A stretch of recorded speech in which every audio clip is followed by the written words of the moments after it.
Avis vascular centre మన దేశంలోనే the best varicose vein hospital. వరుసగా రోడ్డు ప్రమాదాలు. ఈరోజు మల్లో రోడ్డు ప్రమాదం జరిగింది.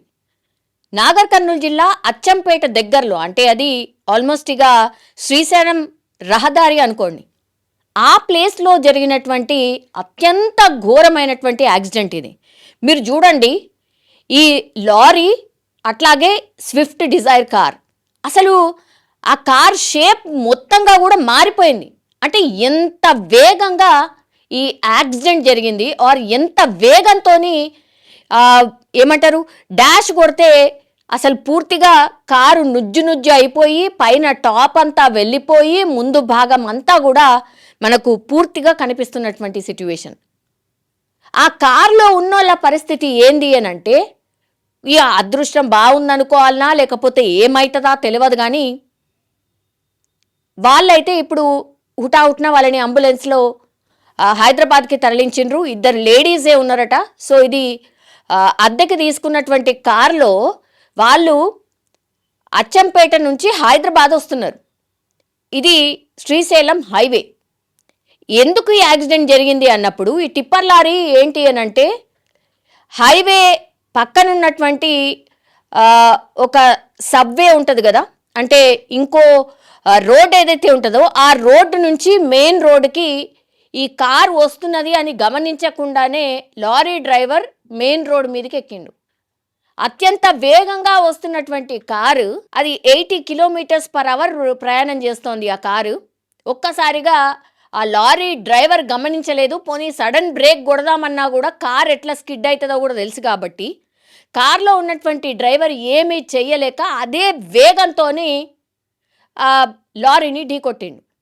మొత్తం కార్ అంతా నుజ్జు అయిపోయింది. పైన ఉన్నటువంటి ఈ కార్ టాప్ ఏదైతే ఉంటుందో మొత్తం లారీకి పూర్తిగా, అంటే లారీ ఒక రకంగా గుంజుకొని పోయింది అని మనకు స్పష్టంగా ఈ విజువల్ ద్వారా అర్థమవుతుంది. మొత్తం సీరియస్ కండిషన్లో ఉన్నారు డ్రైవరు అట్లాగే 2 మహిళలు. వాళ్ళు ఏ పని కోసం పాపం ఎటు నుంచి ఎటు పోతుండ్రో తెలియదు, కానీ ఏమైపోయింది అని అంటే, ఇప్పుడు కార్ ఏమో గమనించుకోలేదు, అంటే కంట్రోల్ చేయలేనటువంటి పరిస్థితిలో 80 స్పీడ్లో ఉన్నాడు కాబట్టి ఆయన కంట్రోల్ చేయలేకపోయిండు. లారీ డ్రైవర్ ఏమో ఏమీ గమనించకుండా అటు ఇటు చూడకుండానే మెయిన్ రోడ్ ఎక్కిండు. ఇప్పుడు స్పీడే వల్లనే కారు ఏమైపోయింది, ఒక్కసారి లారీని అబ్జర్వ్ చేయకుండా కారు వెళ్ళి లారీని ఢీకొట్టింది. ఢీకొడితే లారీ కల్వర్ట్కి తగిలి ఆ తర్వాత ఎటువైపు అయితే హైదరాబాద్ వైపే వచ్చేటటువంటి కారు పూర్తిగా టర్న్ అయిపోయి మళ్ళీ అచ్చంపేట వైపు టర్న్ అయింది కారు అని అంటే ఇమాజిన్ చేసుకోండి, అంటే ఎన్నిసార్లు అది తిరిగి ఉంటుంది కారు రోడ్ మీద అనేది.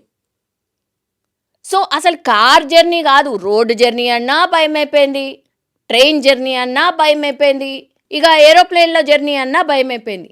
ఏడ చూడు ఇన్సిడెంట్ జరుగుతున్నాయి. ఈ మధ్య మీకు తెలుసు, దాన్ని కూడా చాలామంది ఇంకెందుకురా బాబు, అసలు జర్నీయే బంద్ చేస్తే బేఫికరు, ఇంట్లో కూర్చుంటేనే సేఫ్ రా నాయన అన్న పరిస్థితికి వచ్చిండ్రు జనాలు కూడా. కొన్ని రోజుల పాటు అన్ని వాయిదా వేసుకోవడం బెటరు, ఏ జర్నీ చేసినా కూడా సేఫ్ లేదు అన్న సిచ్యువేషన్కి వచ్చిండు. సో అట్లాంటి పరిస్థితి మనకు కనిపిస్తోంది ఏదో ఒక చోట. ఇప్పుడు బస్ యాక్సిడెంట్ అయిందా, అయిన తర్వాత మళ్ళీ ఏమైనా ఆగినాయా అంటే కాదు. ఏపీలో ఒక బస్ యాక్సిడెంట్ జరిగింది. ఇవాళ మళ్ళా కూడా వికారాబాద్ దగ్గర ఒక బస్సు లారీ ఆల్మోస్ట్ ఢీ కొడుతుండే ఇట్లా మలుపు దగ్గర. అదృష్టం బాగుంది కాబట్టి ఏమీ కాలే, ఆల్ ఆఫ్ సడన్ బ్రేక్ వేసిండ్రు, జస్ట్ టచ్ అయింది అంటే లారీ అట్లాగే బస్సు టచ్ అయినాయి అంతే. కొద్దిగా స్పీడ్ ఉన్నా అంతే, ఇక ఎన్ని ప్రాణాలు పోవునో ఎంతమందికి గాయాలవునో. ఇట్లా రోడ్డు ప్రమాదాలలో ప్రాణాలు కోల్పోతున్న వాళ్ళ సంఖ్య భయంకరంగా ఉంటుంది. ఇక గాయాలైన వాళ్ళ పరిస్థితి అయితే ఇక లెక్క అసలు చెప్పనవసరం లేదు. ఆ గాయాలు కూడా పాపం లాంగ్ రన్లో వాళ్ళకి చాలా హెల్త్ ఇష్యూస్ వస్తున్నాయి. వాటి గురించి అసలు మనకి ఇన్ఫర్మేషన్ కూడా ఉండదు. అప్పుడు ఆ మట్టుకి ఆ యాక్సిడెంట్లో ఆ గాయాలైనా ఓకే తరలించాను, చనిపోయినరు అంటే చనిపోయినరు అక్కడి వరకే. ఆ తర్వాత వెరీ నార్మల్. వీటన్నిటి మీద కూడా నిజంగానే అంటే పబ్లిక్లో మాట్లాడుకోవడం వరకు మాత్రమే, కానీ మరి మనం కూడా ఇంత స్పీడ్ పోతున్నాం, స్పీడ్ పోవద్దు, కొంచెం కంట్రోల్గా పోవాలి, ఇట్లాంటివి మనమే తెలుసుకుంటే ఇవన్నిటిని కూడా అరికట్టే అవకాశం అయితే ఉంటుంది. ఇప్పుడు లాస్ట్కి వస్తే చాలా కుటుంబాలు ఆగమైపోతున్నాయి. ఇప్పుడు 2 లేడీస్ ఎవరైతే ఈ కారులో జర్నీ చేస్తున్నారో తీవ్ర గాయాలైనాయట. ఆ కారు చూస్తేనే అర్థమవుతుంది ఎంత భయంకరంగా ఇవి రెండు కూడా ఢీ కొట్టుకున్నాయనేది. కార్ షేపే అవుట్ అయింది. ఈ వెనకాలన్న లేడీస్ది బ్యాగులు కానీ, చెప్పులు కానీ, వాళ్ళు క్యారీ చేస్తున్నటువంటి వస్తువులు కానీ మొత్తం చెల్లాచెదరైపోయినాయి. బ్లడ్ స్టెయిన్స్ కనిపిస్తున్నాయి ఆ సీట్ల మీద. ఇక డ్రైవర్ పరిస్థితి అయితే చాలా విషమంగా ఉందట. వీళ్ళు ఎటు నుంచి ఎటు పోతున్నారో, ఏ అవసరాలకు పోతున్నారో తెలియదు కానీ లాస్ట్కి వస్తే వాళ్ళని హుటాహుటిన ఇప్పుడు ఎటు హైదరాబాద్కి తరలించిండ్రు. ట్రీట్మెంట్ అయితే కొనసాగుతోంది. లారీ డ్రైవర్ ఎవరైతే ఉన్నారో ఆ లారీ డ్రైవర్ పారిపోలేడట. ఇప్పుడు పోలీసుల అదుపులో లారీ డ్రైవర్ ఉన్నాడు.